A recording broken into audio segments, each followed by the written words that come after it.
ladies and gentlemen, and welcome to episode 2 of the Transitional Champion podcast. I am Nathan Kennedy, here with Dirt. Week 2, Raw Smackdown. And we're still here. We haven't given up yet. Here. Yeah, I feel like there's not as much. Granted, we're going to go through the results of both the shows. I feel like there's not as much excitement. Well, not only that, but I feel like just nothing happened. Yeah. I mean, the crowd for Portland for Raw, it just seems so dead. You could just see the life like gradually just get sucked out of the crowd. Well, do you expect WWE to hit a home run out of the park every week? Not anymore. At one time you did? Well, you know, maybe 20 years ago. Huh. But man, I didn't get time to watch SmackDown, but I did watch the condensed version of Raw. But I read all the results there, and it's funny what they take out of the condensed version. Okay, so you're watching the Hulu 90-minute version. Is that what you're doing? Yes. Okay, so you watched half of a 3-hour show from Monday. Well, I mean, you think about it. I missed maybe an hour because you think like commercials, all that stuff. Raw is probably running about 2.5. The 90-minute doesn't do commercials? No. Oh, okay. All right. So I think I missed the four-way tag match, the backstage segment with Hawkins and Ryder, the Mojo Rawley, whatever the hell they're doing with him. I don't know. You'll have to run down the show, and I'll be like, yeah, that wasn't on what I watched. All right. Well, the first thing actually to talk about before we get into any of that is a question that you asked me on Saturday night during your drunk cast for Beyond Retro about AJ Styles and his contract. Okay. So I have learned AJ Styles currently has a contract that runs through April. So it at least takes him through WrestleMania. I'm not sure how long after WrestleMania, it lasts, but it at least gets him through WrestleMania.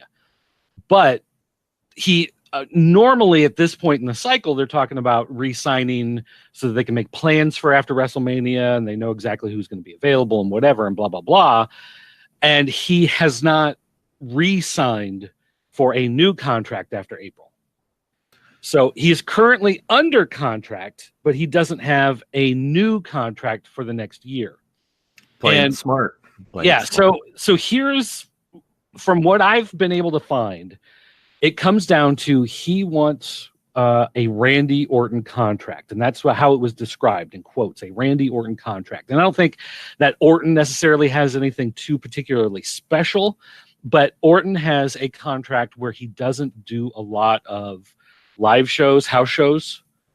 He does, so many TV tapings a year, and he has to be there for the pay-per-views and whatever, but he doesn't have to do a lot of the live events, and he doesn't have to do a lot of the sports card store opening at the mall. They need someone to go sign autographs. He doesn't have to do that stuff, and he doesn't have to be available for a lot of the morning interviews with Hoda and Kathy Lee Gifford and I would need that too. Plus, I imagine the bus that's got to be in there, right? That's got to be part of that. I don't know if that's. I don't know that that's paid for by WWE. Oh yeah, that's right. Yeah, that's more of a thing that they do by themselves. I want to apologize in advance to people if I sound kind of stuffy, but I woke up approximately 15 minutes ago. You're doing much better than I would be 15 minutes after. I'll give you credit for that. Yeah. But I don't know. I can you blame them? I mean, think about it. Here, you got AEW. You don't know what they're doing yet. I also read a news reports that they're looking at a major TV deal with. So the last two that I heard was is actually TBS / TNT, however that's going to work out, is interested in AEW. getting back into the wrestling business, which is funny because they were the ones that had WCW for so long. And the reason why WCW eventually collapsed and was bought out by Vince McMahon was because Turner Networks, after they sold out to AOL Time Warner, AOL Time Warner decided they didn't want wrestling on their networks anymore. So they decided we don't want to have a TV deal with WCW anymore. And Bischoff's investment group that was going to come in and pick it up and relaunch it, everybody backed out because there was no TV deal. With no TV deal, there was no reason to buy WCW. Yeah. So it's funny that they're in the talks. But the other group is Paramount. And Paramount actually owns what used to be, or I don't know if it still is, whatever. They own Spike TV. And I don't know, has Spike TV transitioned into Paramount Network now? Or I know they changed into something. And of course, Spike, has a long history going all the way back to the Nashville network with ECW and WWE and TNA. So it's just kind of interesting that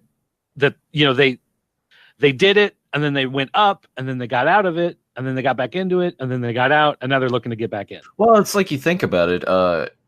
Wrestling is always a steady ratings winner, and even when it's not at the top of its game, it's still pulling in higher numbers than most shows on a week-to-week basis. So I get it, but at the same time, it is funny how they just decided, oh yeah, we don't want wrestling anymore.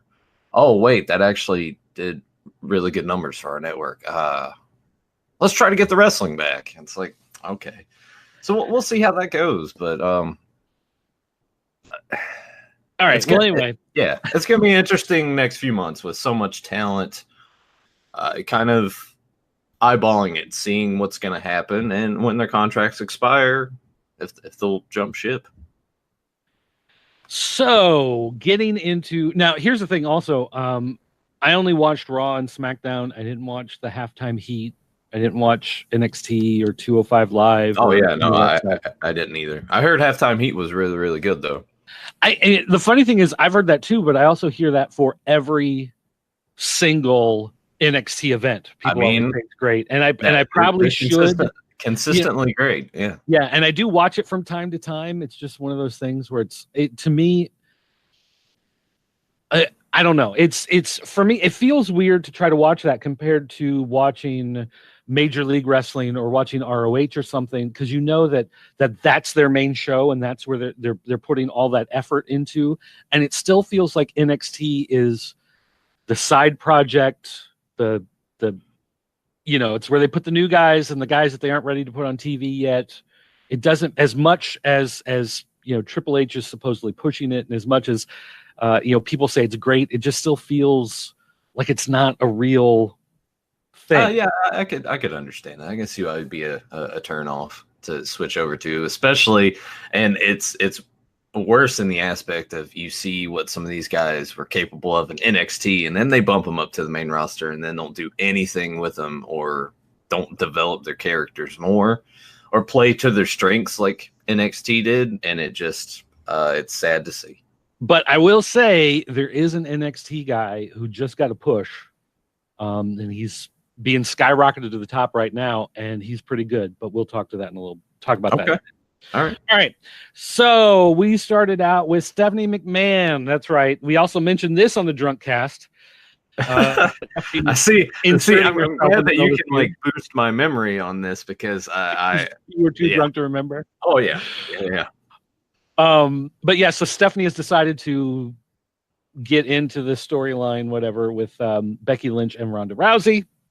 So she comes out and is talking about Becky Lynch. And one of the things I even mentioned last week when we did this podcast was the commentators mentioned when Becky Lynch left, someone's like, hey, why don't you go see a doctor? And she's like, I'm fine. I can take care of myself. And she drives off. And the commentary team was like, oh, Becky Lynch is refusing to see a doctor. And I said, well, that'll probably play into a storyline. And here it did. So we can see Stephanie is talking about Becky. Becky comes out. The two get into the back and forth. And basically, Stephanie says, if you're not medically cleared by a doctor, we can't let you wrestle. You have to be suspended. Becky Lynch said, you say that again, and I'm not going to be responsible for my actions, which, by the way, is not a legal precedent. So any young people listening to this, if you say to someone, if you're mean to me, I'm going to beat the crap out of you, you can't hold me responsible, that doesn't actually hold up in the court law. But you know what? I could actually see someone doing that. But I told him. Yeah. I told him I'd do it. No, that's not how this works. So anyway, so Stephanie said, are you going to go see a doctor? She said, no. If you don't see a doctor, you're going to be suspended. She said, no. She said, as of right now, you're suspended. So then Becky Lynch attacked her. That kind of went on for a bit, like just the whole, are you going to go see a doctor? No, I already said, are you sure? You need to go see a doctor. And that went on a little long, but I liked overall kind of how that started out, I guess. But McMahon's on TV. Always a good time. Well, I mean, you got 3 hours to fill, so you got to make that conversation take a while. Why not have a wrestling match? I don't know. Anyway, let's see. I'll ask you this: did with the way that was portrayed, do you feel like they're kind of going like Stone Cold light with her to a degree in terms of? Hey, you're hurt. No, not really, because Stephanie and to the same degree Triple H on SmackDown in a similar promo, they're playing themselves as just kind of the responsible person in charge. Like, Stephanie didn't really come across as a heel. Yeah. She wasn't like, you're not good enough. It was, you have to be cleared by a doctor because we run a business. Yeah. And so I think it was very clear. And then also, once, Becky punched her and attacked her, she went to put her in the disarmer, but her knee gave out and she had to back off. So they didn't quite want Becky totally destroying her, because then that makes Becky heel. Yeah. So they just wanted to give them, basically, they wanted to give them a little bit of toxic masculinity and a little bit of testosterone and have them go at each other for a little bit. I do know the match at WrestleMania with Becky and Ronda Rousey,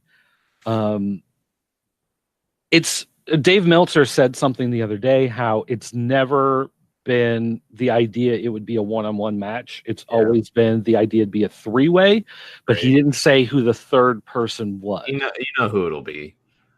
I think we both have a good idea. I think it'll be Charlotte. I feel like they're going to play it off of, now that she's suspended, they'll either have some workaround at the Elimination Chamber, maybe have a chamber to determine the new number one contender. But I see Charlotte Flair being like that person, and then Becky comes back, boom, I'm healthy, blah, blah, blah. I mean, I would assume that what they'll do is they'll have Charlotte go, hey, she didn't get cleared by a doctor. You have no main event. You need me in that match. So they'll put Charlotte versus Ronda, and then Becky that'll force her to go to the doctor. She gets cleared. She says, it's my match. I'm cleared. So then they'll make it a three-way. And they'll probably do it in some corny, cheesy way that's just I mean, maybe they'll do a four corners match, an Elimination Chamber, or maybe it will be an Elimination Chamber women's match, but they're already doing the tag thing. So yeah. Or maybe it'll be like a Judy Bagwell on a pole match to see who gets to be the number one contender. I don't know. Yeah, we need another one of those. Viagra on a pole. Who knows? So many things on a pole in the year. What, year 2000? It was 2000, right? 2000, 2001, yeah. Russo took over. Oh, yeah. Boy. So let's see. They go to commercial. They come back. Becky Lynch is being taken out by the officials. They're taking her out of the building, and Ronda comes up and gets in her face, and she says that she wants Lynch to go see the doctor and recover so that she can beat her ass, and blah blah blah blah blah. And Becky Lynch just basically stood there and took it and didn't really react a whole lot. And I don't know, it was just kind of weird. They wanted to give Ronda Rousey an opportunity to have this face-to-face confrontation, but they wrote a lot of weird dialogue. Yeah. And it was just really not great. You can tell a difference between when it was kind of like last week when the stuff's sort of written, and then when you sort of see Ronda just kind of say her own stuff. like last week with that face-to-face with her, and she went and said all of that. I'm sure that was a bullet point thing, but that part she pulled off well. Before that was just, it seemed really robotic. You kind of got the same vibes here. And that's how it is with a lot of people in WWE nowadays. Yeah. They script so much of it that so much of it sounds bad, but when they let the people just talk, it turns out great. And, John Cena is one of the best, worst examples of that, because his promos, they're so cheesy and they're so over the top and they're just so mind-numbing, but they're so scripted and so written out, and there's writers in a room trying to fill out buzzwords and key phrases and whatever. And so it just comes out so phony and terrible, but he does them all the time. And he's unlike some guy like The Rock. They would hand The Rock a script and he'd kind of look at it and he'd toss it aside. He'd go out there and say whatever he wanted. Or he would and get the bullet points. Or he would write it on his arm. Right. Well, but he'd get like the key, fact that you have to get across.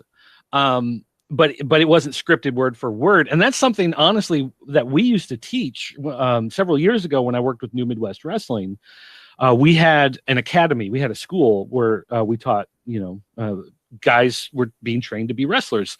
And I worked with a lot of the guys for promos. And that was one of the things that we taught, is that we would not script out a promo for these guys to go out and recite during a show, and guys who would memorize and go over line for line in their head, we would try to break them out of that and get them to the point where it's like, look, this is your opponent. This is what your match is going to be. This is when it's going to be at. You have to get that across. How you do that is up to you. And we would just run through it the same way you would run through drills, the same way you'd have guys running the ropes over and over, and body slams over and over, and suplexes over and over. You'd have them just cutting promos over and over. And you would go, hey, that sounds too much exactly like what you said yesterday. Change it up, throw in some different words, get a different, feeling. And after a while, guys just really came comfortable. You would just walk out there and start talking. How about that? And it really worked well. And I think that was one of the great strengths. So I wish WWE would back off from the scripted stuff so much, but I know why they do it, because they see themselves more as Game of Thrones in a wrestling ring than they see them as being this circus exhibition around wrestling. They've said it plenty of times before, especially Jim Cornette. Why does Vince feel so ashamed that he is in the wrestling business? Like, just go with what you got, man. I don't get it. I don't get it. I never will. I wish we could.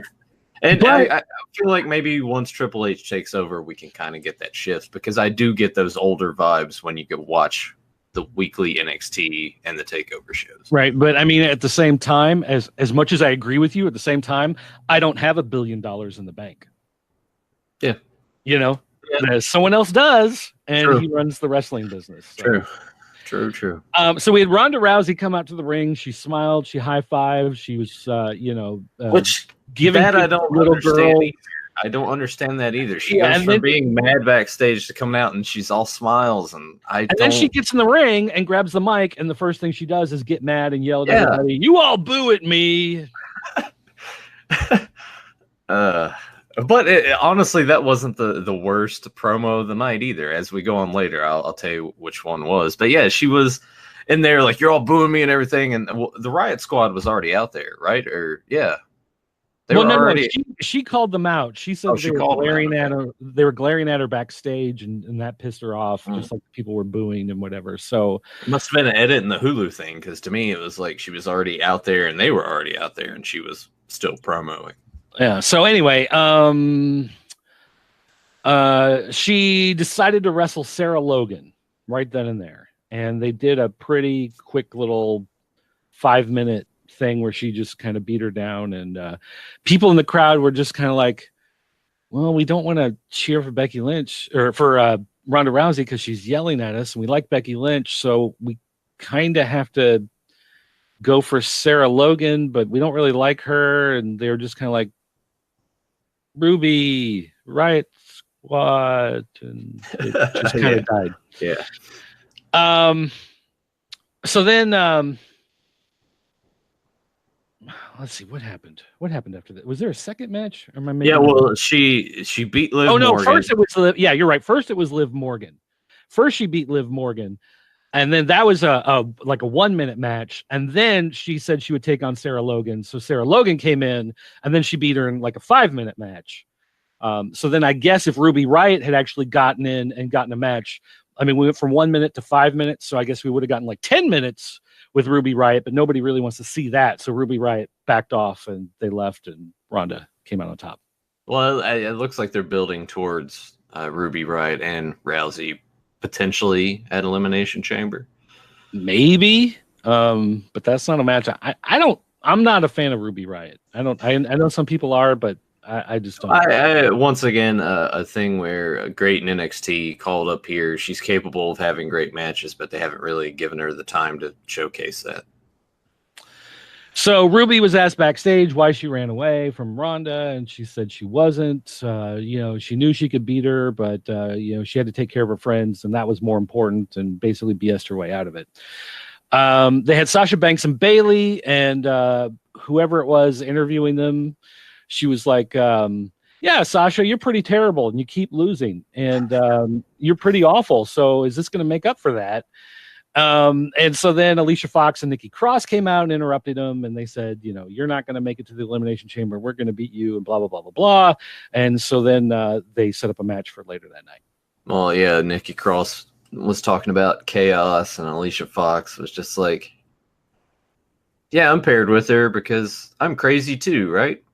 Because you would see like Nikki Cross would get like all like raw and weird and blah, blah, and Alicia's just kind of like, huh? Yeah, just playing with her hat. Yeah, and I'm weird too. Yeah. Oh. At this point, isn't she like one of the longest tenured female wrestlers in the company? Alicia Fox. Yeah. And she was dating somebody for a while, and I think that had something to do with it, but I can't remember. And maybe she's married to. I don't remember. I don't know. When it comes to Alicia Fox news, I try not to pay a lot of attention. And I say that with love in my heart. We got a 4 corners tag match. We had the Revival, the B Team, the Heavy Machinery, and we had Grand Metalik and Lince Dorado. Oh yeah, the Lucha House Party. And then the third guy. Who's the third guy in Lucha House Party? Kalisto. Yeah, Kalisto. The guy who used to be somebody. Yeah, that was weird, right? Kind of out of the blue. It's like former United States champion. Yeah, well, that's trivia. I mean, the same thing happened to Xavier Woods, right? Like 9 out of 10 New Day matches does not have Xavier Woods wrestle. Yeah. So yeah. Anyway, so they had this 4-way match, and this was not good.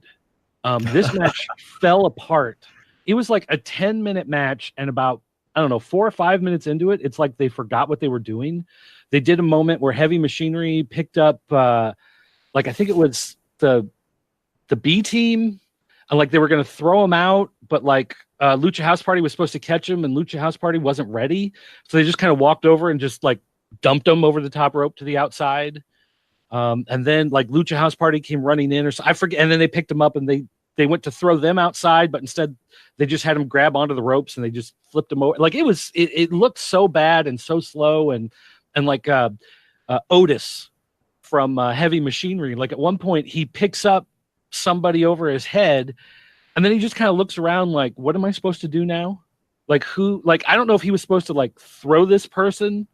And whoever was supposed to catch him wasn't ready or whatever. So he just kind of like stood there with this guy over his head and just kind of looked around and then just like dumped him. And it wasn't like he was doing a power thing. It wasn't like a Lex Luger, like, oh, look what I'm doing here. It was just kind of like a, what? He's like, wait, this is their cue, and didn't just sort of froze for a second. Yeah, it was, like I said, it was not good. And so eventually the Revival won. It looked like Heavy Machinery were about to win, but then B Team came in, broke it up, and Revival ran. So here we go. They're what, the number 1 contenders now? That's what that was for, right? Yes, number 1 contenders for the tag titles. Ah, interesting, huh? They're talking about leaving, and all of a sudden they get thrust into this title match. Go figure. You think they'll actually win the belts, or is this still just? This may be their way out. Like, okay, we're not going to grant you a release now, but do this, little series of matches here, lose out, and then we'll let you go. Maybe it's something along those lines. Or I mean, very well could be, no, we want you to stay here. We'll throw titles at you. Yeah, well, that's the thing. It's titles are one thing, but creative freedom and being able to have long, lengthy matches and actually show what you got is another to most people. So see how that turns out. I mean, really, though, there's a lot of guys that are like, work rate. I want the time to shine and showcase my abilities, and titles mean nothing to me. And that might be the case for the Revival. Maybe. Unless it comes with more money. I don't know. A lot of these guys, I just don't feel like it's about money. Yeah. Because so many guys leave over the dumbest things and take, like, they just do indie jobs and stuff that doesn't seem to make a whole lot of sense. Oh, speaking of indie jobs, I'm just going to drop this little nugget right here in the middle of the show. Undertaker has like a business, a personal like website, whatever thing, and he removed apparently the WWE references and opened a way to be contacted for independent bookings. That's okay. Which is and they just announced or apparently just plugged in the date for Crown Jewel, WWE Crown Jewel. It's going to be like May 3rd, I think it is. So now you would think like Undertaker would be a part of that because he was a big deal of it last time, but I guess not. Maybe he found out, like, he's like, no, we're not making you a part of Crown Jewel this year. Well, am I doing anything at Mania? No, we're probably just going to, all right then, brother, I'm going to go out on my own. And that very well could be it. The only two shows he cares about because that's how he gets the most money. Man, all right, so I guess I'll ask this. Are there any references to Undertaker on that site, or is it just strictly like, I'm Mark Calloway? That I don't know. I'm pretty sure it says Undertaker, but it says it as like I have portrayed Undertaker or I played Undertaker or whatever. Okay. Like it's like an actor credit, I think, more than a character driven. Yeah, he should put his credit from Suburban Commando on there. That would draw some attention to him. Because that's what he needs to draw attention to himself. Yeah. Because he just can't get enough attention as being the Undertaker. No, man. Play the clip where it's like, you're a dead man, Ramsey. Like, I wonder if he does take a booking. Like, has he done Undertaker long enough that he can just use the name and he's friends enough with Vince and everybody that they wouldn't? Or would he come out as like, now making his way to the ring, the funeral director? Or you just go back to being Mean Mark, like it used to be. I don't think you do that. I don't know. Can you? Is Undertaker even something that they could have trademarked, because that's an occupation? Well, they can. I know they can restrict like the Undertaker, and there's a logo, so you can restrict the use of the logo, and you can restrict the use of the Undertaker as it's connected to wrestling events. Like it's a service mark or restricted, usage, that type of thing. Like, obviously there are Undertakers all across the country, and I'm sure if someone was like, we're the Federal Union of Undertakers, they're not going to like come in and be like, oh, you can't say that because we own the character, because there's no like brand confusion that can happen there. But yeah, I think technically there should be something to stop him from just showing up at like an ROH taping and being like the Undertaker.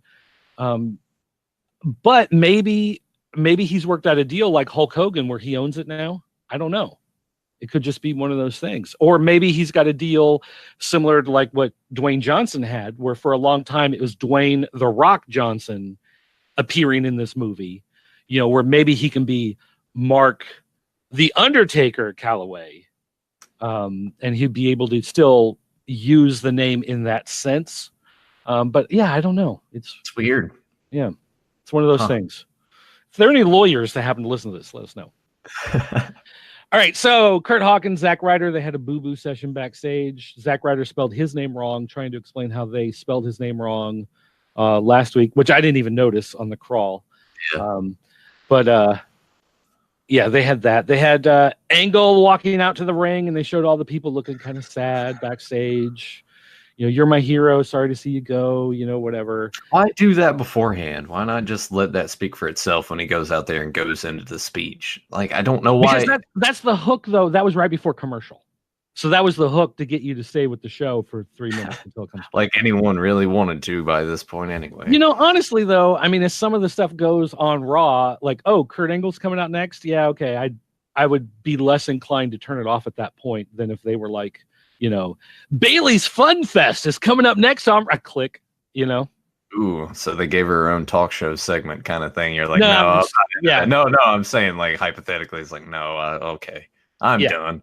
It's like whenever they go coming up next, it's The Miz doing hit click. All right, so Kurt Angle comes out and he talks about how great he was, and he's had a long career, and he won a gold medal with a broken freaking neck, and whatever. He was Hall of Fame, and he was GM, and blah blah blah blah blah. Baron Corbin came out and said, "You should have retired years ago, and you're terrible." And so Angle's like, "Come on, get in the ring, let's have a match." And then Drew McIntyre comes out, and Drew McIntyre, he's like, you were ready to retire, and now you want to fight because you just have this huge ego, and which makes sense.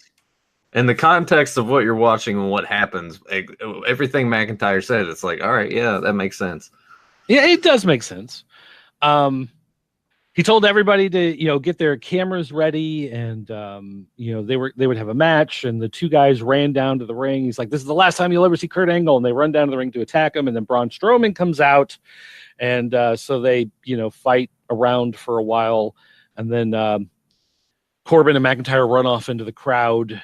And they play Angle's music, and that was that.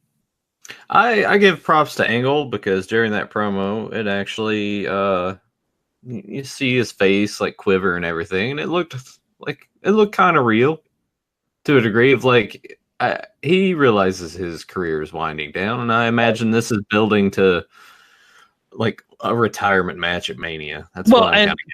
Considering at one point WWE said that he would never wrestle in the ring again because he was so injured. It is something. So anyway, they go to commercial, and then they come back and they announce that it's going to be Angle and Strowman versus McIntyre and Corbin in the main event. Whew. And then he also said, "We'll never know if Angle was actually going to come out and retire." Like, I'm pretty sure we know he was coming out to retire, and he got interrupted, and so now he's not. Like, I think that's a given. Yeah. But anyway. So they had the Elimination Chamber qualifier match, the greatest match in the history of Raw. They had Sasha Banks and Bayley against Alicia Fox and Nikki Cross. So Sasha Banks is injured. So she cannot wrestle. So they did this match because they wanted to set up for the Chamber, because she's supposed to be okay in time for the Chamber, but she's not okay now. So they basically just had her stand on ringside.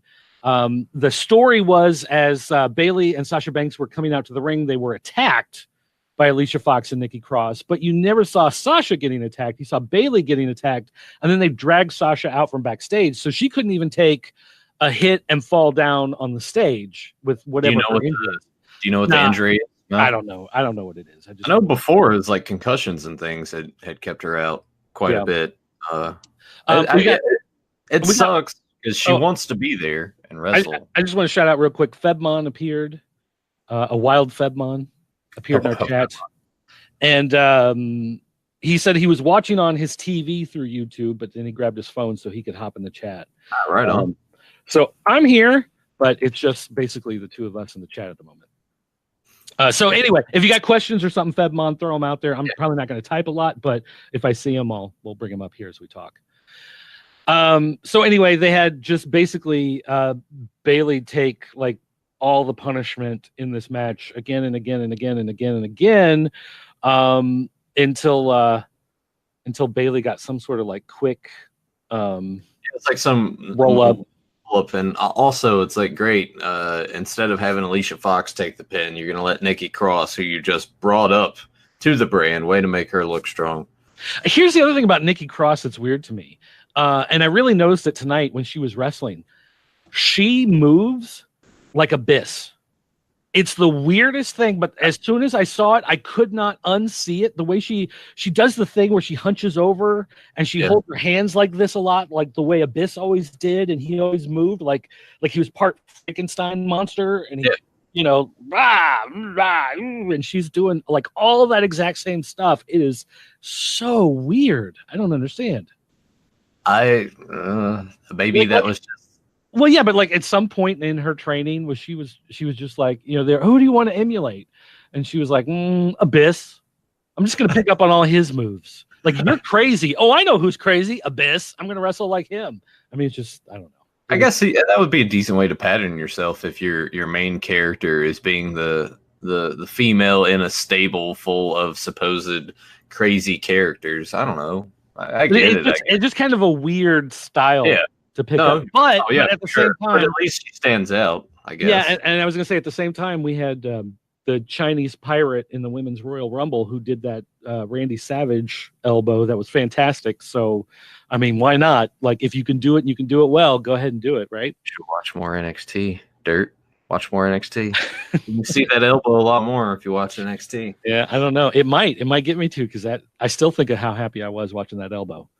Out of all the things on the Royal Rumble. It's a thing of beauty. All right. Let's see. There was Apollo Crews backstage. I don't know. He said he's glad that Angle is competing because I don't know. He said something like Kurt Angle's allowed to have a couple bad matches because he's Kurt Angle, which like I didn't understand what that was referring to, but yeah, we had okay. So now we finally got Jeff Jarrett in his NWO 2000 gear. Yeah. We talked about this the last couple appearances he was doing the Cowboy. This week he came out. They didn't have an NWO T-shirt, so it was just a black T-shirt with the WWE logo on the front, and then on the back it was the logos of all the live shows. I'm putting a Slapnut shirt. Like, come on. Yeah, they probably don't have them anymore. Like, bring it back. And you know, they probably said, "Why don't you grab one out of your closet?" And he was like, like Karen burned him in the divorce. Like, I don't know what happened to him. Divorced now. Maybe, I don't know. I don't know. I'm just coming up with a reason why he wouldn't have his own shirt. Oh, how awkward that still Karen, have to be for Kurt he might still be married to Karen, but I'll look it up. I don't know. It doesn't matter. I mean, that's not his first wife, so we'll go there. We had Jeff Jarrett, Road Dogg. We had Road Dogg come out, and Road Dogg admitted that his belly had gotten bigger. Yeah, kind of terrible out there. I'm not gonna lie. Jeff Jarrett came out, like I said, in that NWO 2001 gear minus the T-shirt. They sang that country music song that was so god awful, but then Elias. Hey, he's still married to Karen. Okay, all right, he's still married. All right, yeah, that sucked. It sucked then, and it still sucks now. Why are they doing that? I don't know. Why has Road Dogg got to be on TV? Just keep him in the back and making the show. Well, I mean, it's just fun, you know. It's because however long Jeff Jarrett is going to be doing his thing, probably, you know, for the next 2 weeks or whatever, they'll let him do it and then take him backstage. I mean, it's nice to see in the aspect of, if you look at that promo when WCW closed and with TNA and everything, never in your wildest dreams did you think Jeff Jarrett would be back. So, you know, now we can hold out hope for CM Punk for the next 20 years. I guess. All right. Well, they had a match with Elias. It was nothing really incredibly special. Jarrett still looked pretty good, though, I have to say. But Elias ended up getting the win, hit him with the drift away, got the pin. Road Dogg attacked Elias. And then Jarrett grabbed the guitar to hit Elias with, and hit him with, like, just the weakest. Like, because it wasn't a gimmicked guitar. Yeah, well, if it wasn't gimmicked, then that was a hard hit. If it was gimmicked, that was the softest hit. And I'm guessing, because if it was gimmicked, he would have wailed away. That's his thing, right? And I wonder if maybe there's a mix-up. Like maybe like, oh, we don't have a gimmicked one here. Take this one, and then it was gimmicked, and so then he hit it, and he was like, "Oh, you guys told me it wasn't gimmicked." So I don't know, but anyway. By the way, Fedmon says my background is way cooler than Nathan's. What does he mean? You mean my like background? My like I have all the stuff back. Oh. I thought Fedmon was referring to himself. I was like, I don't know what's in his background, but yes, you definitely, especially with WrestleMania, the arcade game playing on that Phantom machine behind you. That is correct. Like, so you had Superstars on there last on episode 1. You had Superstars playing on there. Maybe, I don't know. I've got like 5,000 games on there, so I switch it every once in a while. Right. All right. So we had Dana Brooke apologizing to Natalya for being mean to her last week, but Natalya had her hair down, and underneath she had her AirPods in, which, by the way, they did not fall out. I don't know if you've heard, but AirPods, they don't fall out. So Dana Brooke got mad at Natalya and said that, fine, if you're not going to listen to me, then we'll clear this in the ring or whatever. And they set up for some dumb match, and she left, and Natalya took out her AirPods. Like, what? Someone was talking? Which, like, it's not like you don't see like this big shape moving next to you, or shadows on the wall or any of that stuff. But and Nathan, Fedmon says you need to have some wrestling toys or posters in the background. Oh wait, I guess I could just hold this up. My beefcake figure from yeah, I know, right? That was the thing, because on Beyond Retro, Joe put Brutus Beefcake on his WrestleMania card, and I was like, why the hell did you do that? Beefcake is terrible. So Beefcake sucks, but anytime I find a Beefcake figure, I'm just gonna Does that match come off? Yeah, it does. Oh, okay. You can see his nice terrible face. I just put the mask on, so I don't have to. His pre-car accident plastic surgery face. Yeah. Cool. Yeah, man. What a. All right. We got notification. Ric Flair is going to be on Raw in 3 weeks in Atlanta for his birthday bash. Oh yeah, his 70th birthday. So I bet Ric Flair is going to take a bump that night. Maybe he'll come out of retirement and have a match at Mania. He'll be announced for the main event. It'll be him versus Brock Lesnar. Let's see. They had and then he'll win the title, so he can be a 17-time champion, and then Cena will have to once again win the title to tie that. They can put that towards something else, and then we'll just hold on to nostalgia, not push our talent that we have now, and then when the Rumble will come around again, we'll be like, yeah, there wasn't any star power in there. Maybe they'll announce Ric Flair now for the Royal Rumble next year so that he can do a year of training and getting in shape as an exclusive program on the WWE Network. And then somehow the title will be vacated, and then the whole story will be like, he did it once, can he do it again? Maybe he'll be number 1, first guy out in the Rumble. Yeah, because he was, number 3 when he won it in 92? I guess. So he's got to do better. Yeah, he's... All right. If anyone from WWE is watching, give us a call or write your shows. All right. We had Finn Balor coming out and talking about whatever he wants to talk about because he's Finn Balor. Lashley with Lio Rush came out. Here we go. We got some jaw-jacking back and forth, and Lashley basically said, no, you don't get to fight me. You're fighting Lio Rush. You got to prove that you're good, Duff, whatever. And your Lashley promo was better than Lashley's promo. It makes sense why Lio Rush is out there being his mouthpiece, because Bobby Lashley could not get 3 words out per sentence without flubbing something. It was bad. Yeah, and it's like that's why you get a guy to talk for you, and then you didn't use the guy talking for you. That's a problem. So they had a match, and it was nothing great. Yeah. I mean, Lio Rush is okay. Like, you can definitely tell that he's got some talent, but there was nothing really in this match. Yeah, they didn't give him enough time to really like showcase anything. It was just sort of there. It existed. So then Lashley tried to run in the ring afterwards, but Balor bailed, and then that was that. They had Paige come out, and she plugged her movie, and there you Which go. the crowd popped for. They were excited, like, what's Paige doing here? Oh, she's plugging her movie. All right, well. Yeah.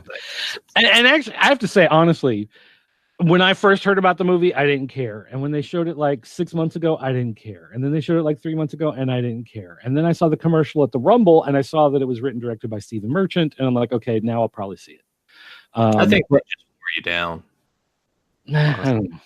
I mean, I don't know that I'll pay to see it in the theater. Right. But I will at some point watch it. I'll put it that way. That makes sense. We came back and we had Alexa Bliss doing her stage promo thing, and she brought out EC3, which, look, I liked EC3 in Impact. I thought he was a good talent. He could definitely work the microphone. He was a fun character. I was shocked, absolutely shocked, that WWE kept him as EC3, considering the C in EC3 is Carter, because he was supposed to be related to Dixie Carter, who was the daughter of the owner of TNA, and she ran it into the ground. Yes. Well, she ran it into a tax write-off for Panda Energy. Yeah. But so I'm just like blown away that he's actually EC3. Now, they haven't announced what the EC stands for, so they may come out at some point in the future and say it stands for Edward Killebrew or something. Well, I mean, at this point, they don't like first and last names anyway, because they took away Heavy Machinery, like their full names, and then now it's just Otis and Tucker. Right. So, I mean, so for now it's just EC3, but still, I thought that was pretty interesting. So then they had Nia Jax and Tamina come out, and they said nobody cares about EC3, nobody cares what show he's going on to, and blah blah blah blah blah blah. So then Dean Ambrose came out and interrupted, and he said, I've got a million questions for you, EC3. Like, what happened to EC1 and 2, which I thought was a pretty good joke. Are you a Creed fan? You look like a Creed fan. Is he face again? Like, what's going on with that? No, he's just Dean Ambrose. Like, okay. Dean Ambrose really only has like wacky and crazy. Yeah. Right. He's only got the one thing, and you just, however you book him in the match kind of defines who he is. So then EC3 just basically, like, he looked at him like he was going to respond to him, but instead he just walked down to the ring and he got ready for a match. He decked Ambrose and then walked down to the ring. So then they had a match between the two of them, and it was like a couple minutes. It was nothing. EC3 just basically beat the crap out of Dean Ambrose. So EC3 is the first NXT guy that we're seeing on Raw who's being skyrocketed. Like, hey, here's a former WWE champion. Here's a guy who is in one of the hottest groups of all time.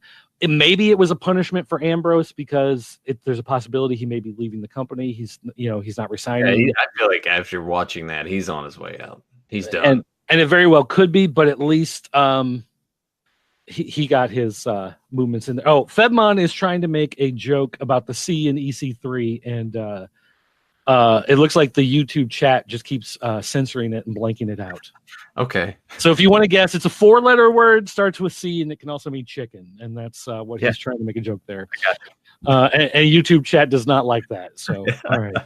And it's a family show, Fedmon. Come on. Let's see. We had Kurt Angle did a little thing backstage. He was talking about how this may be the last time he ever wrestles because he may get too injured and you may never see him again.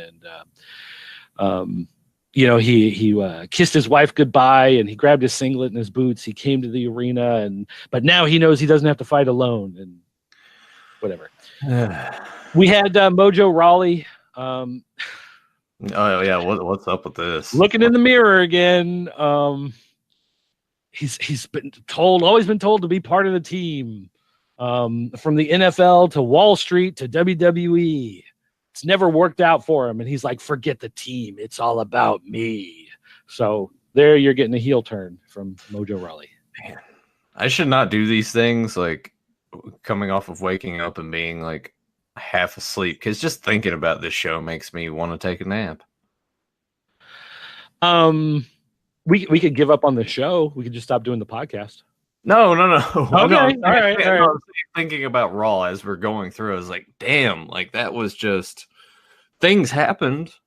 There were matches, but I don't know. It just existed.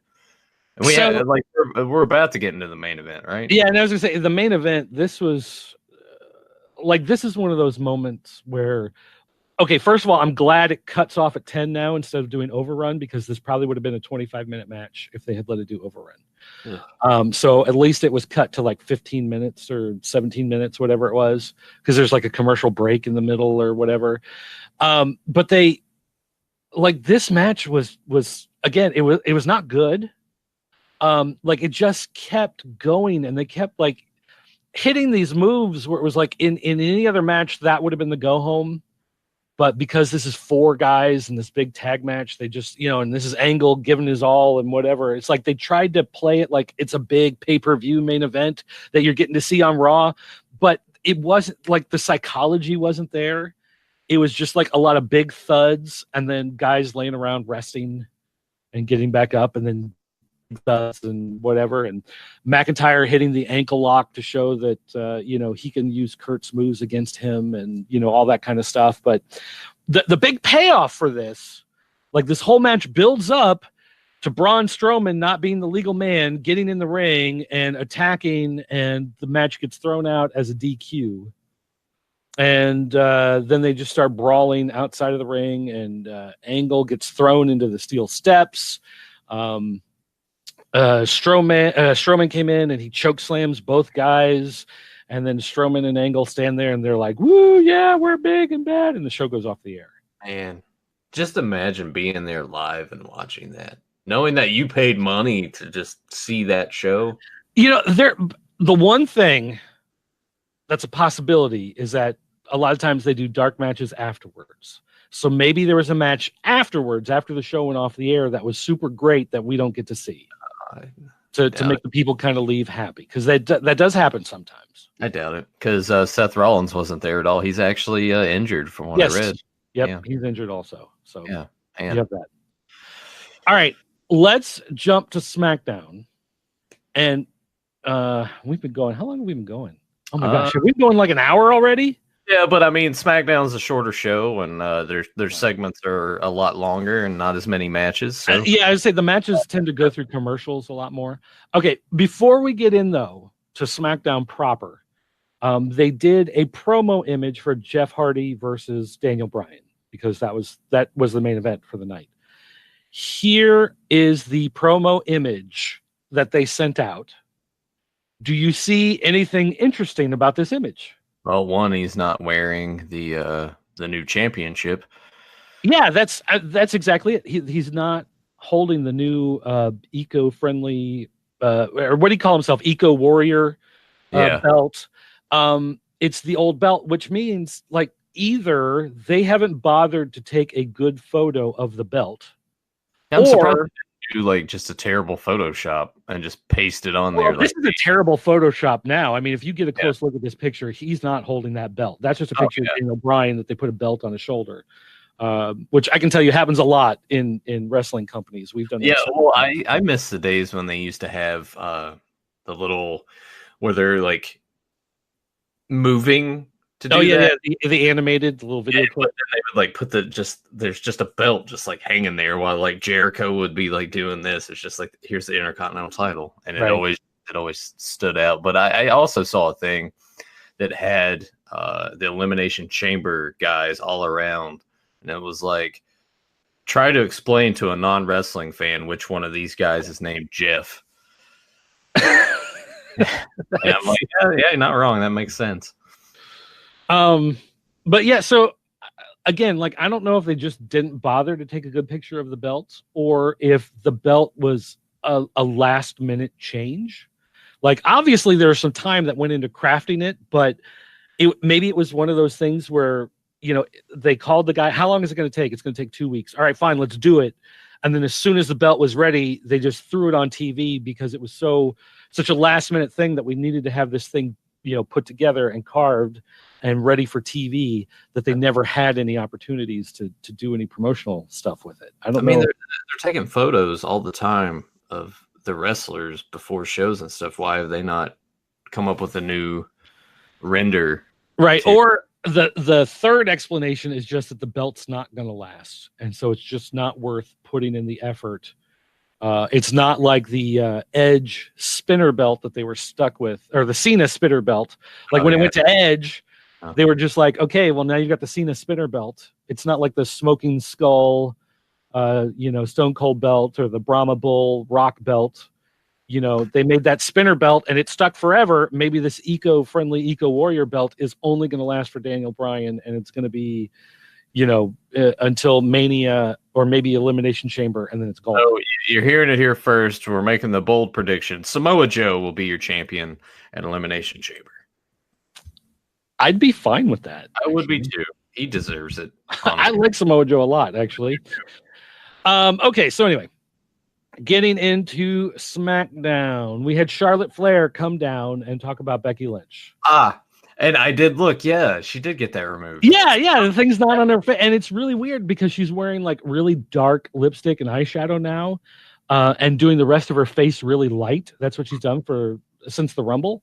So I think she had it removed, but then she's trying to kind of draw attention away from it by doing this weird makeup thing. So then after a while, she'll change the tones of the makeup, and then it won't be as noticeable. People will have kind of forgotten, maybe. She hopes. Weird. Dang it. I accidentally closed the chat. Febmon, I'm sorry. I went to click over to the chat to see what was on there, and I hit the wrong thing, and I just closed it. So anyway, I'll be back in the chat in just a second here. But Charlotte Flair came down to the ring. She talked about Becky Lynch and Stephanie, and she said, hey, she hopes Lynch can get the medical attention she needs, but hey, now I could put myself into WrestleMania. And she does the thing where she points at the sign, and then you start to notice the spotlights are doing like this weird thing, like they're kind of looking at the crowd underneath the sign, and you're like, what the hell is going on? And then Becky Lynch walks out. So apparently the guys doing the spotlights had the cue wrong of when Becky comes out, or Becky had the cue wrong of when she was supposed to walk out.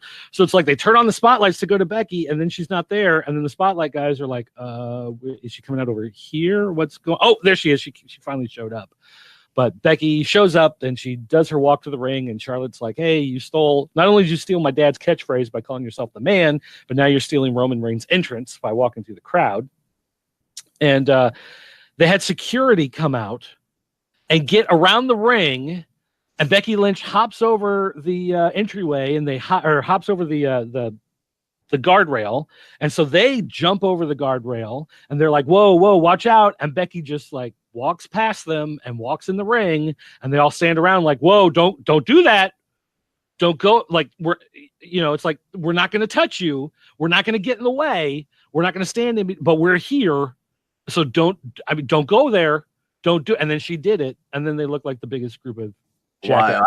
Why even do that anyway? Yes, she's chosen Ronda, but isn't she still technically part of the SmackDown roster? Well, but she's suspended. So she's not supposed to be. Yeah. See, I've already forgotten that part. Because it's so key. Yeah. Right? Right. All right. So couldn't they have just done a thing too of like, I guess I bought a ticket. Doesn't that work for most of the other times too? That they would have Cena inside or something.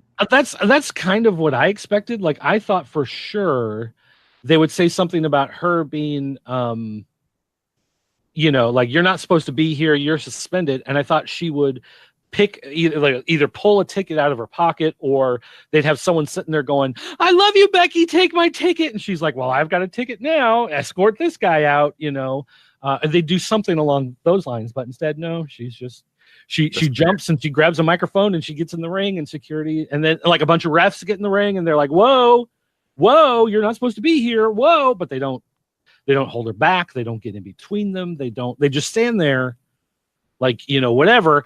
And then we had this other security guy came out, a bald guy with the goatee. I'm not sure. I can't remember. God.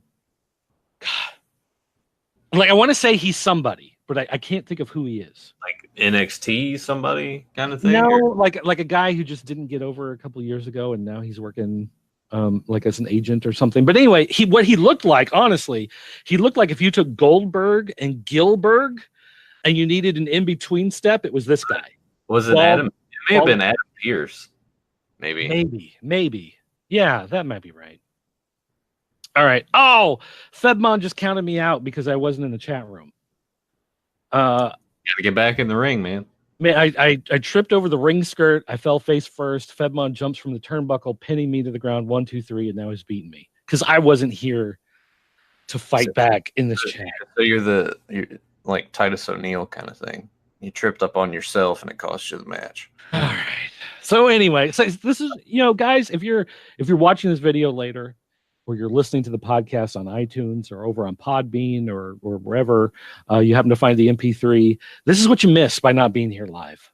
If you want to join us live in the chat room, make sure you go to bit.ly/TC Podcast, capital T, capital C, capital P, TC Podcast. All right. If you want to beat up dirt in the chat. In the chat, apparently. You're live. So anyway, they're arguing. Triple H comes out. Triple H tells Becky Lynch she has to leave. Becky Lynch makes some crack about Stephanie and how she beat up Stephanie, and Triple H gets in her face, and he basically says, "You're a coward. I now understand." Same thing happened at Survivor Series. You win the opportunity to this match, and then you claim that you're injured, and you're refusing to let a doctor see you, so you're probably not even really hurt, which is true in real life. She's not really hurt. But he's like, you're just doing this to get suspended so you don't actually have to fight. So then that way nobody sees that you're actually a coward and a loser.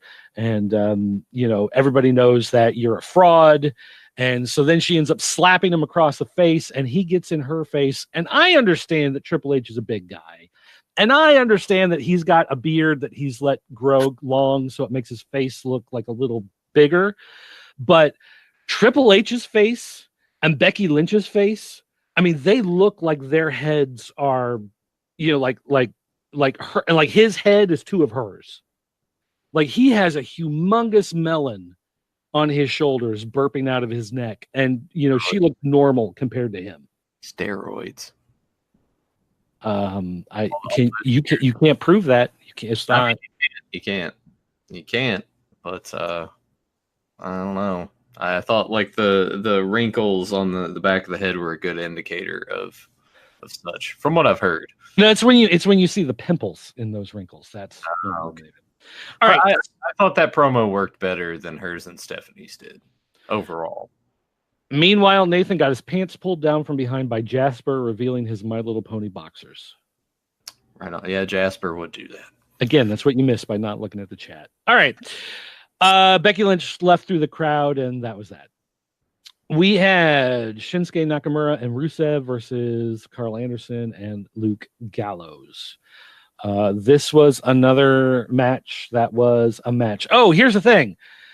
Shinsuke Nakamura and Rusev, they're an amazing combo, much like the $5 combo, now available at Popeyes. And then they go to commercial, and they have commercials for everything except Popeyes. And then they come back.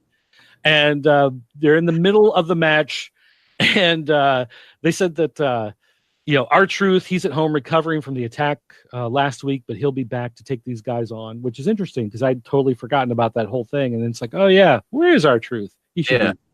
United States champion? I don't know. And then they go, Shinsuke Nakamura and Rusev, they're a great combo, much like the $5 combo, now available at Popeyes. I actually did have Popeyes on Monday.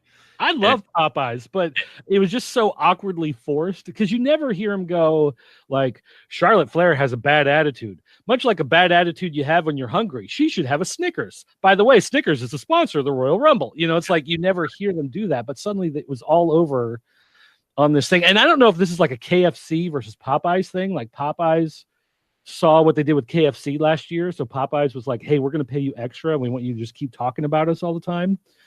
So then, they fight to the outside, and they're fighting around, and they're bumping into the tables and everything, and they're like, "Man, Shinsuke Nakamura and Rusev, they really fight well together. They're another great combo, just like the $5 combo now available at Popeyes."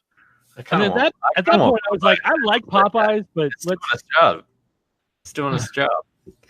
I'm Actually, like, man. The problem is I do want to go try the $5 combo at Popeyes now.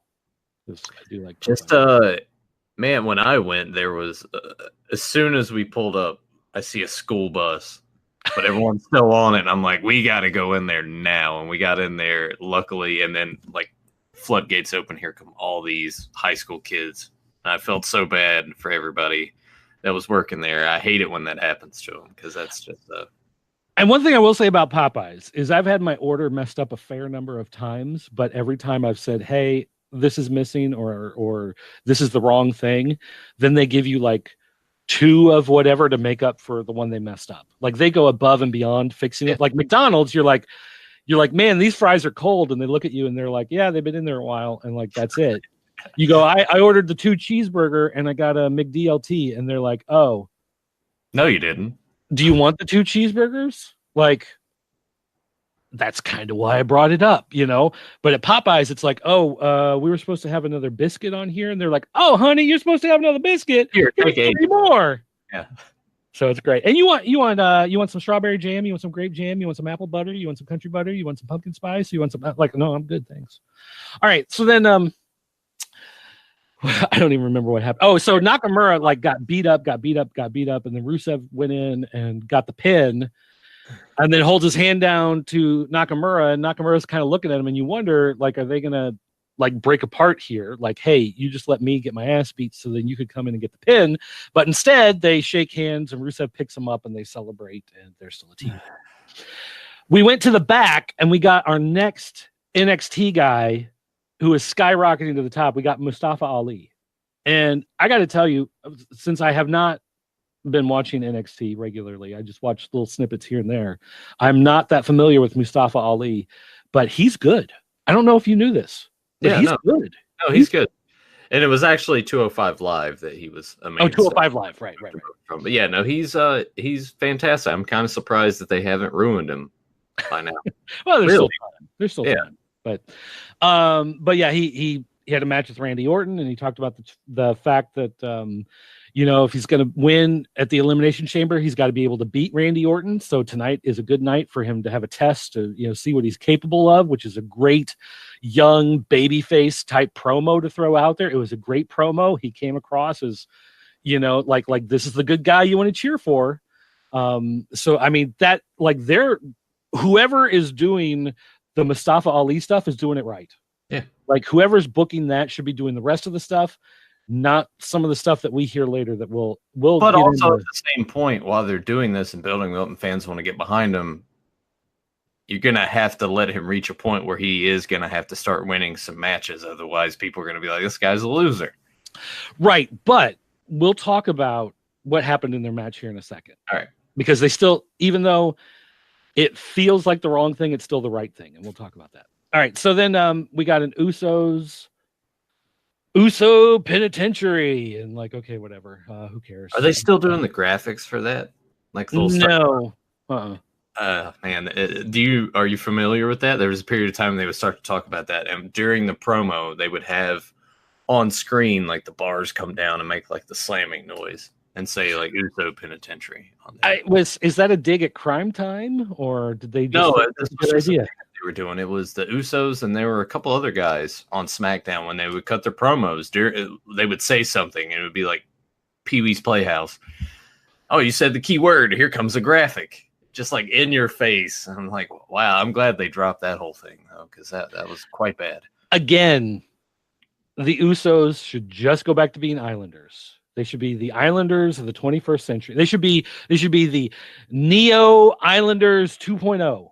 And that should be their gimmick, and they should run with it their entire career and just be beloved for that instead of doing this. Maybe one day. They come across as like the guy in the documentary on YouTube who's trying to like get someone to listen to his rap demo tape, and he can't get anyone to listen to it, and like they're the guys like throwing business cards through the limo windows that have like the URL for their Spotify.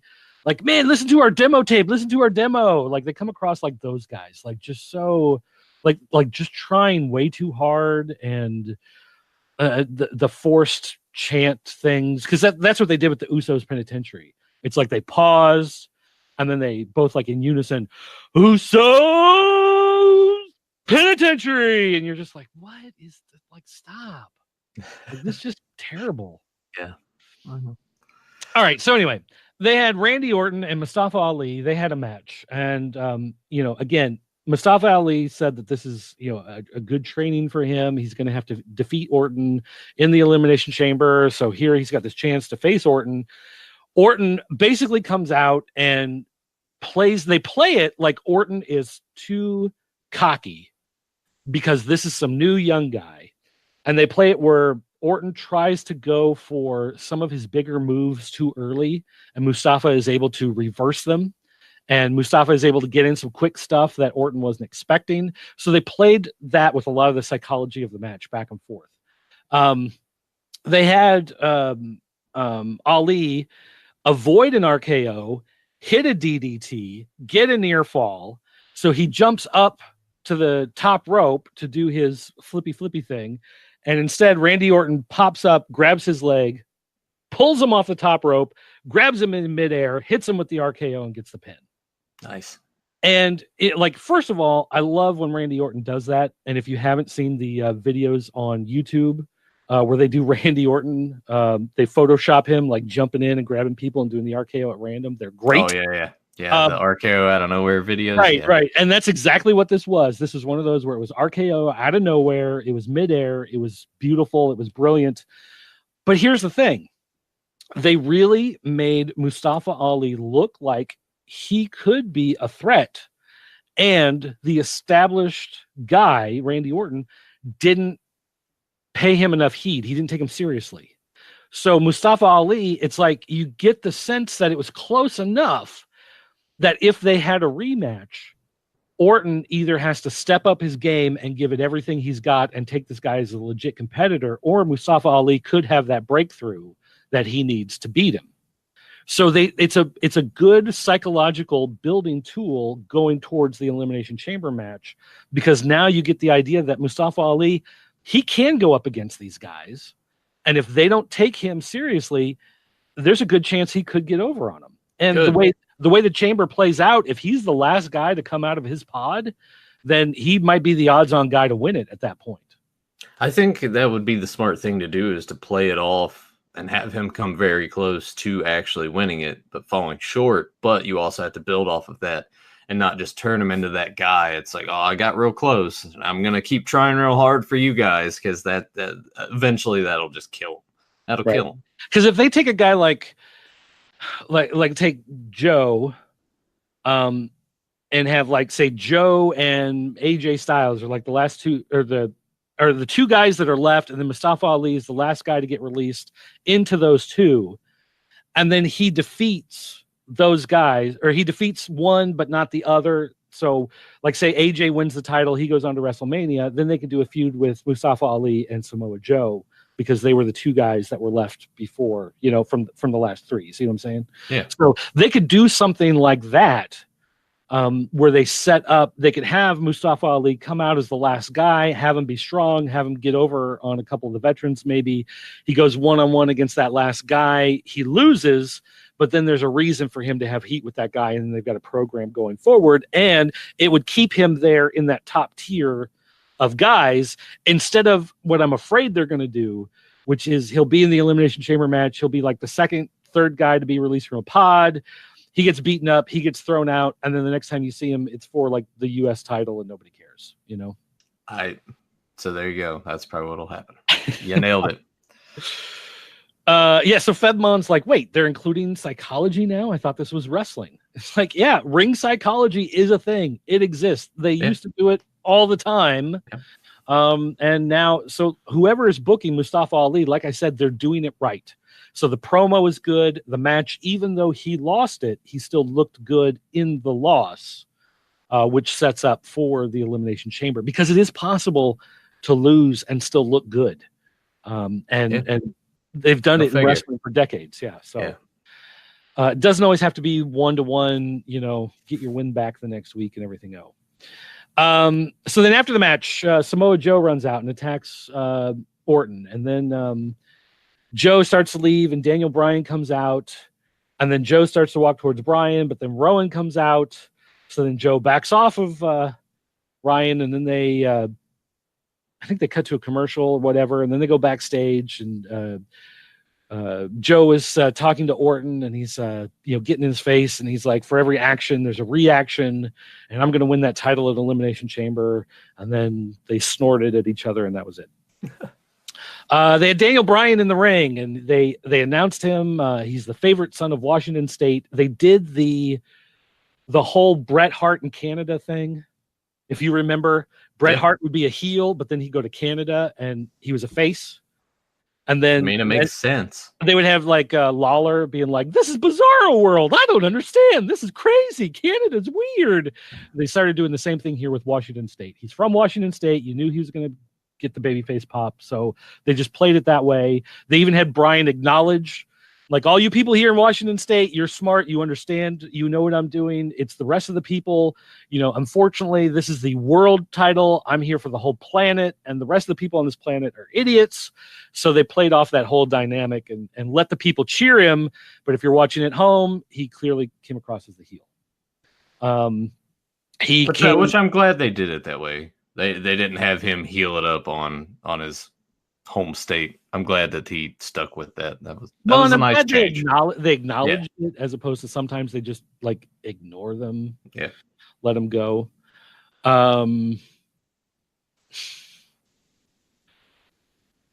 Febmon says, now I have to actually use my brain. I haven't dusted that thing off in years. Does this mean I'm an elbow? I'm not. Your elbow is not dusted. Okay. Anyway, I have no idea what you're talking about. We're going to move on. So anyway, they had Rowan, and he talked about how Daniel Bryan was like Galileo, and he's so smart, and he's too smart for people to understand. And someone in the crowd went, "What?"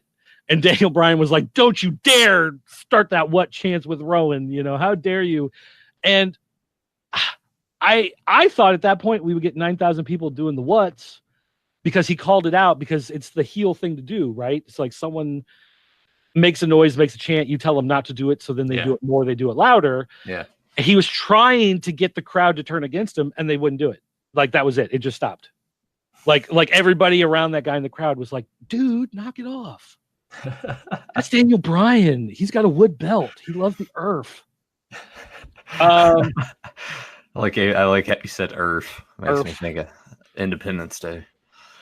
So they went to the back, and they went to Jeff Hardy, and Jeff Hardy was talking about how wrong it was for Daniel Bryan to throw the old belt in the trash. And so Hardy said, it's disrespectful, but I'll teach him about respect, and we'll do it in the ring tonight. This is coming from a guy who in TNA got rid of one belt and had his belt with his face on it. So, but he didn't throw the old belt in a trash can live on TV like Medusa, right? Yeah, good time. You just don't do that.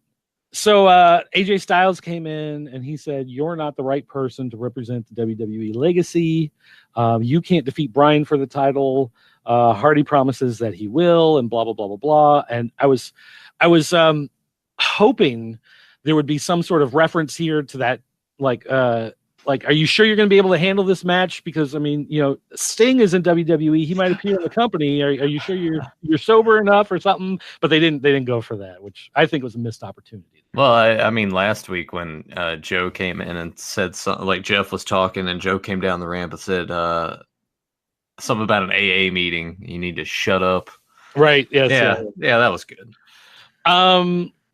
Okay, Fedmon says the elbow joke was in reference to your heel and face comments. Your timing is great. The brain joke went off with psychology comment. Okay. So anyway.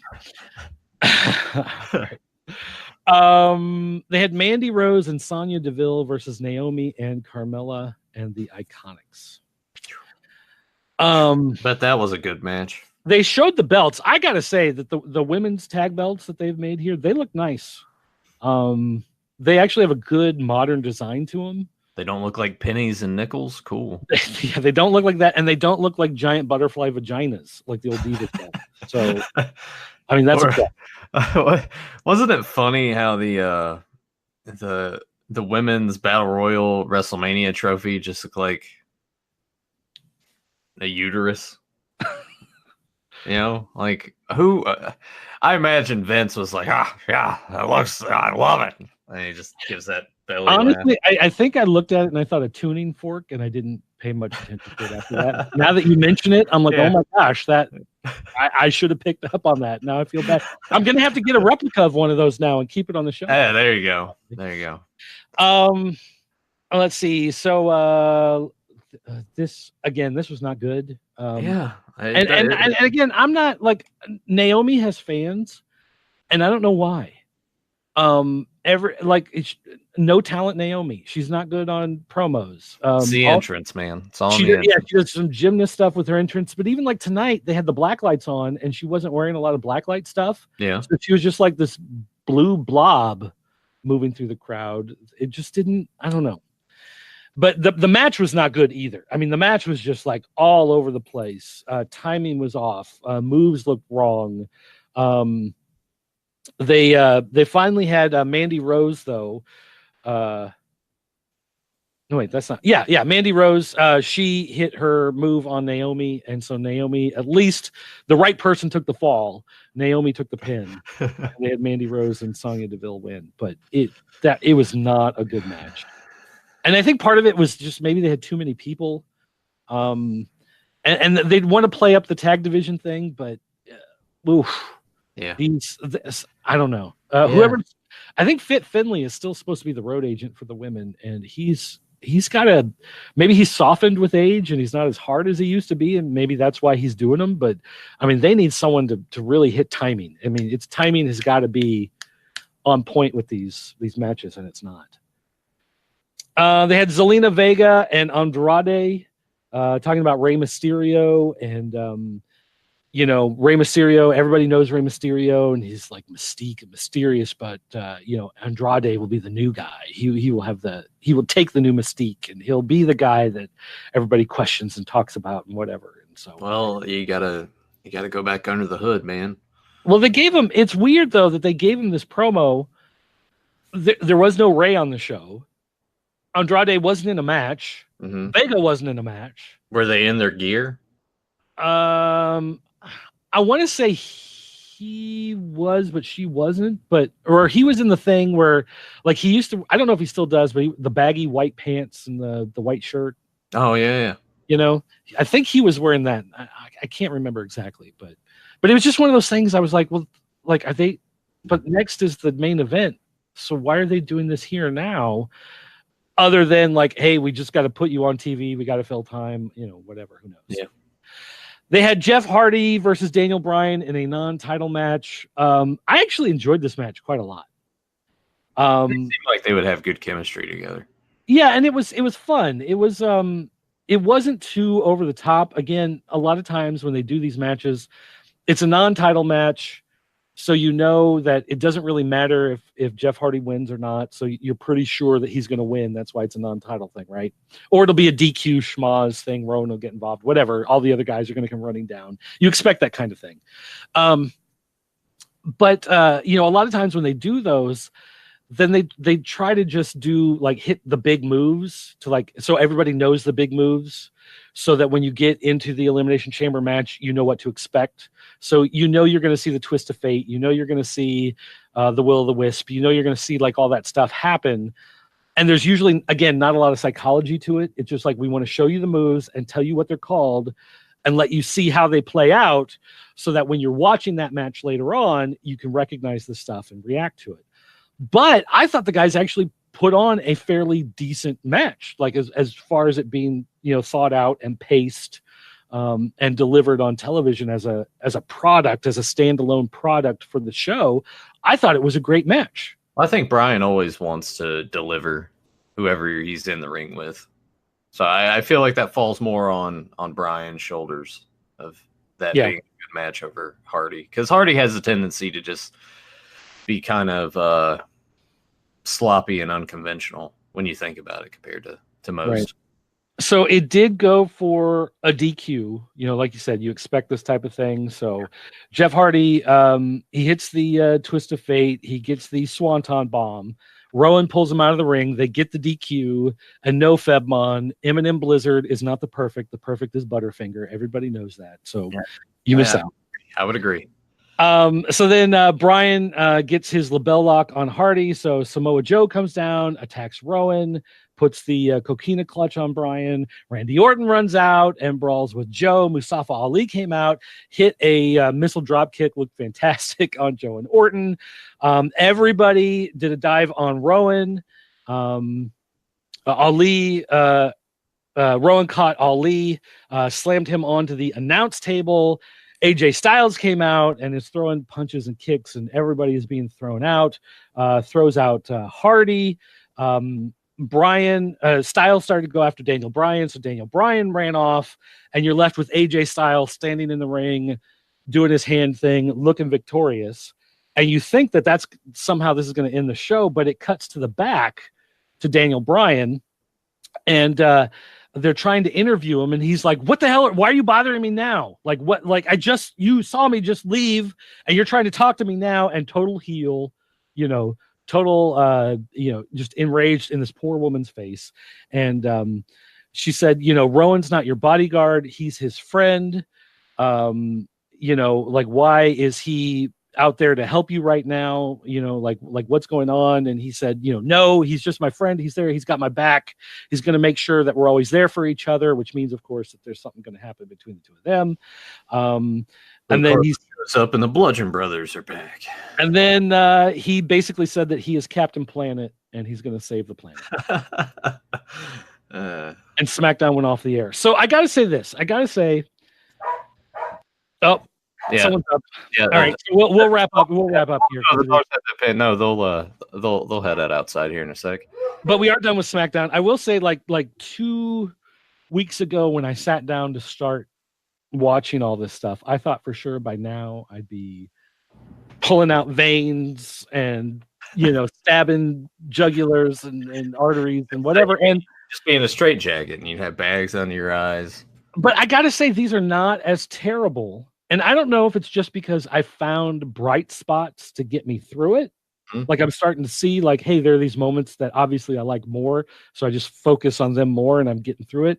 Yeah. Maybe it's because I took so much time off that, like, 5 hours is a lot of wrestling, but at one point in time, I used to watch a lot more between WCW and WWE and ECW and New Japan and like all the other stuff I used to watch. So, it's not, but taking time off completely and then coming back, maybe it's just like, I haven't been overexposed to the WWE product for so long, or maybe it just has gotten better. I mean, maybe Vince really did realize something 2 months ago or a month ago, whatever it was, and said, we really do have to change the way we do shows. And maybe that's why the shows have gotten better. I don't know. But I have to say that I don't hate it as much as I expected to at this point. Are you doing something else though while you're watching the shows? Like, is it kind of in the background and you're kind of like glancing over? Or, no, I've been trying to not do that. And like last night, for instance, today is Wednesday. It's New Comics Day. All the new comics came out today. I actually get all of mine on Tuesday night beforehand. So usually I would come home Tuesday night and read all my new comics. But I was trying not to do that because I was watching SmackDown. So I actually spent more time focused on the screen and keeping track of what was happening. And I do have a laptop there to take notes, but I'm not checking my email. I'm not posting stuff on the website. I'm not, doing all this other stuff. I'm trying to stay focused just on the wrestling show. Oh man, all the power to you. I figure if I was in that position, I would already just be like, just checking out my phone. Oh, what's that? Okay. About the only thing anymore that's Googling is like when I like Mustafa Ali, I was like, okay, so like, who is this guy? Like, did he wrestle under another name that I might recognize? So I went out and like did a search. Like, no, I don't really see anything else. It's like, all right. And then I went back to paying attention to the show. So really, it's only stuff like that. So like I said, I am trying to stay more focused on the show. It is only week 2. We still got yes. What Michael Cole said. I think we're about 61 nights away from WrestleMania. So we got a while. What was the better show in your opinion this week? SmackDown. Yeah. SmackDown. Well, the main event was obviously better. The Mustafa Ali Randy Orton match, like I said, that was just a great thing for what it needed to be. I think the Triple H, Charlotte, Becky segment was better than the Ronda, Becky, Stephanie stuff. I would hands down agree with that. There's something more that Triple H can bring to the table that Stephanie just can't do. See, Triple H can at least now, being head of NXT, but still being that authority figure, sort of like switch between the two. Whereas anytime Stephanie's on TV, you're just like, all right, like, like, why are you there? Yeah. Like, you don't need to be there. Yeah. Fedmon asked, was I watching with a bowl of nachos and a cold Coke while sitting in my recliner? Okay, first of all, dude, I don't have a recliner. It's just a comfy chair because it's a chair I have to be able to sit up in so I can read my comics, okay? Besides, the recliner broke and I had to replace it. So, but then, no, it was not Coke. I had cold Bitburger beers from Germany, and so I was drinking those. All right. I've been in this kick like the last couple months of all German and Belgian beers. It's been a thing, and sometimes a sour French beer, just because. And then a bowl of nachos. No, sadly, we're out of chips right now. So the only thing I had to snack on was ham and cheese. So I made a sandwich at one point during the show, ham and cheese sandwich, but that was it. So yeah. But anyway, there's cheese in there somewhere. There was cheese. There was. I'm cheesy. What can I say? So you watched wrestling a little more regularly the past couple years, though. Do you feel like these shows are better than they have been, or does this feel like it's pretty much the standard that they've been from, everything you've paid attention to? It's tough. I would say that overall, the talent pool is immensely better, but the way that they format their shows is still the same and hasn't changed. And it goes back to if they would let more of these guys show themselves turned up to 11 and be those characters, I feel the product as a whole would be a lot better, but they're still sticking to the same thing. Like, even if you look at the beginning of the shows, it's that same format where you open with the 20-minute promo. Well, not only that, but even at the very beginning too, it's like pan the crowd and then zoom out, show where we are, and that's like the same thing, and that's all Kevin Dunn's fault. But and no pyro. I miss the pyro. AEW is promising pyro. But one thing, I just totally lost my train of thought. Oh no, here it was. Okay, yeah, you were talking about guys and taking their personality and turning it up to 11. Mm-hmm. Like, I'm a sucker for gimmick names. So like EC3, like, that's okay. Like, that's not really his name. His name is not Ethan Carter III, but they're calling him EC3, not Ethan Carter, right? Yeah. And I like EC3 as a gimmick, like Triple H. Like, I like that there's a team called Heavy Machinery. It's not Otis and Travis Tucker. Yeah, it's not Otis and Tucker. It's Heavy Machinery. Yeah. I like that they're and I mean, granted, I always worked under a gimmick. My gimmick was the professor. I was Professor Philip H. Dempsey because Philip H. Dempsey makes the initial PhD. Yeah. So I was always the professor or PhD. So I like those gimmicks, and I like having that stuff. And it seemed like as soon as UFC started to take off, and became this big thing that suddenly was overshadowing WWE, they really made this push for just dudes in short, small tights with a name. And that was it. You didn't have a lot of guys playing guitars. You didn't have a lot of guys, with a crazy name, or guys under masks, or people that look like they just broke out of the insane asylum. All powers to the Divas for having that gimmick. You didn't have a lot of those gimmick characters and personalities. And the thing was, especially when we worked in indie wrestling, you're working in front of a crowd of 500 people, and you're coming up with characters and names for people. You got to make them somehow memorable, but you want to make that person comfortable in it. So like you said, you take something, you turn it up to 11, but you turn it up to 11 and then build a character. So like, you had a guy who liked to watch sports, who liked to drink beer, thought it was fun, to get physical a little so often. He wanted to become a wrestler. So his gimmick became that he was a frat boy and his name was Toga Steve. And he came out to the ring wearing a toga and carrying a paddle. And he would take off the toga and set the paddle down, and then he would wrestle heel. So if he wanted to, he'd grab that paddle and smack when somebody wasn't looking. So he was a character, but the character was his personality turned up. Yeah. But still that character. And I love characters. I don't care, they kind of like Randy Orton's the Viper. And it's like, okay, whatever.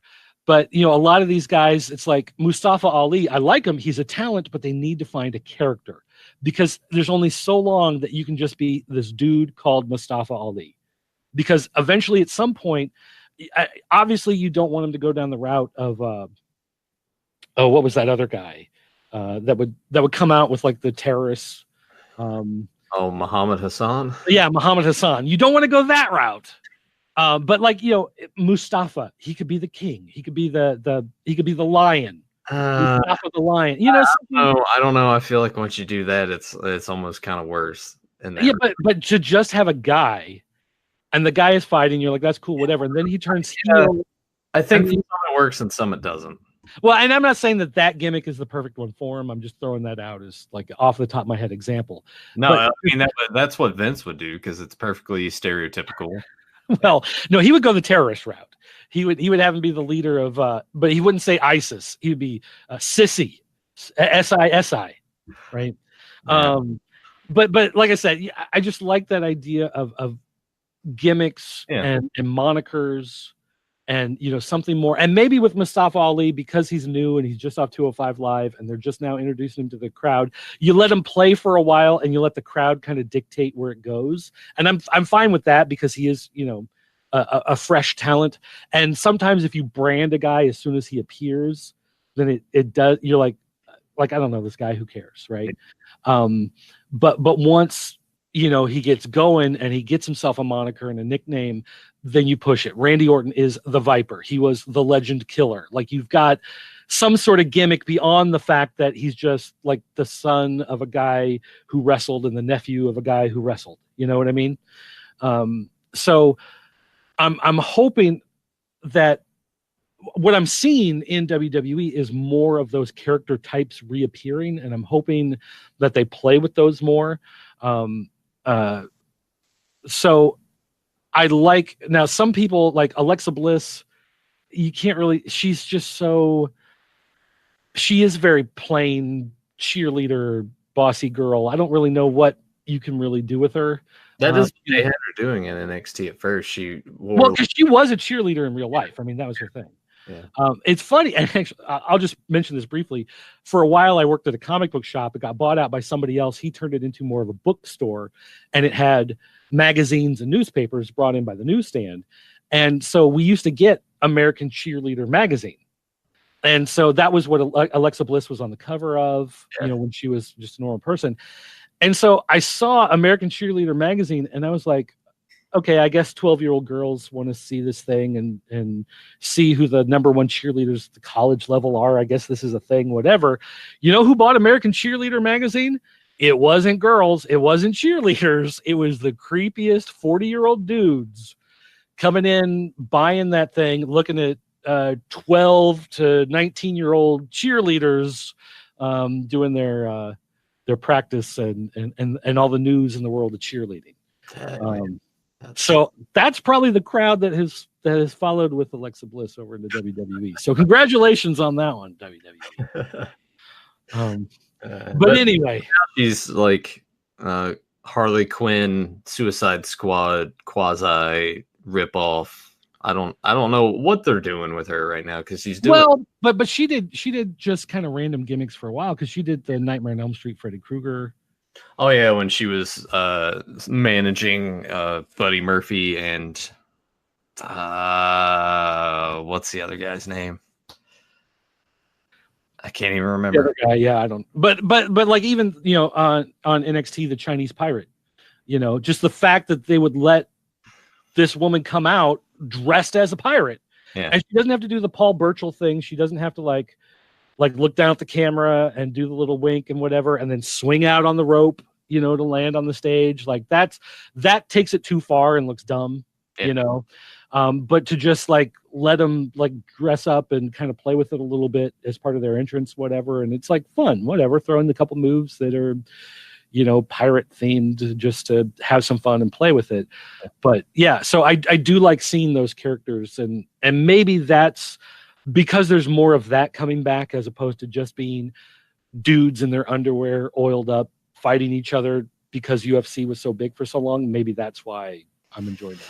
You should watch NXT. There's a lot more of that.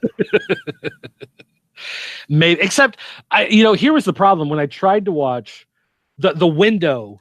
When I tried to get into NXT was the window where they kept pushing Tyler Breeze, and I don't like Tyler Breeze. I don't really watch Tyler Breeze. I like Tyler Breeze. I can't. There's something about him that just makes my skin crawl. I just don't want to watch Tyler Breeze. He's good talent. I like him. He needs a new gimmick. They should come up with some other gimmick. You know, here's the thing.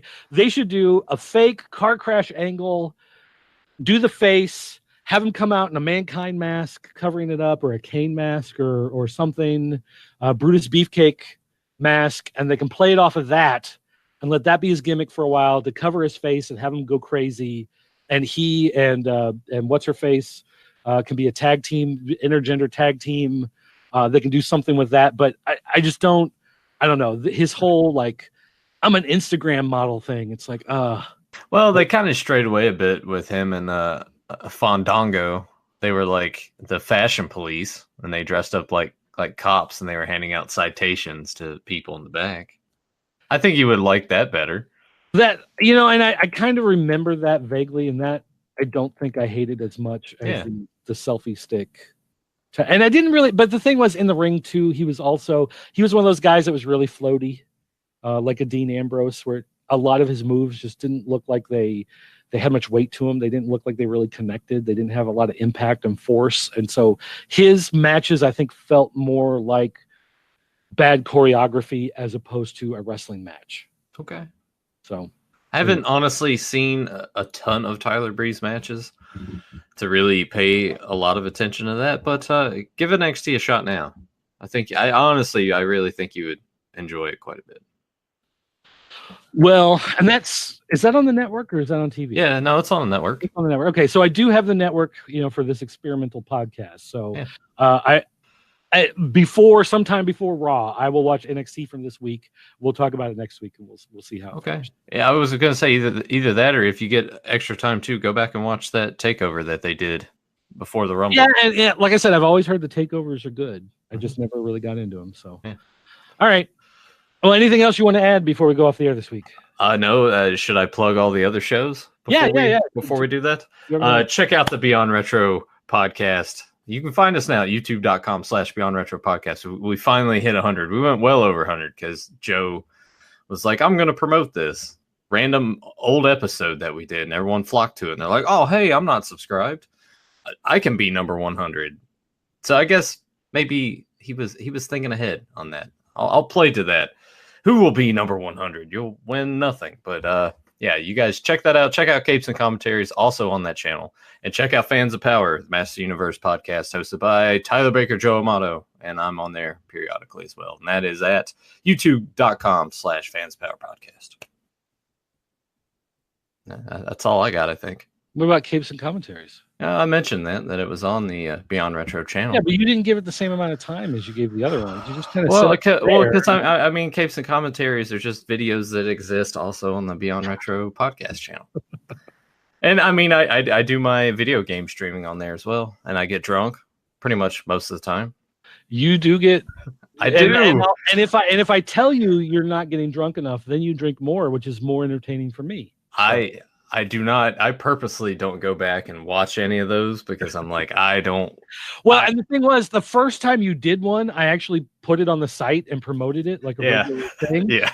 And then I went back and watched it, and I was like, yeah. These are on the YouTube channel, but we're not going to draw a lot of attention. Yeah. No, it's best not to. I always look at it. I almost thought about changing it to a thing. It's like if you're there live, you caught it live, and then I would just like make it to where it's not visible to anybody else. Because I don't know, man. Some of them I go back and I'm just like, what am I talking about? Why am I telling everybody that I love them?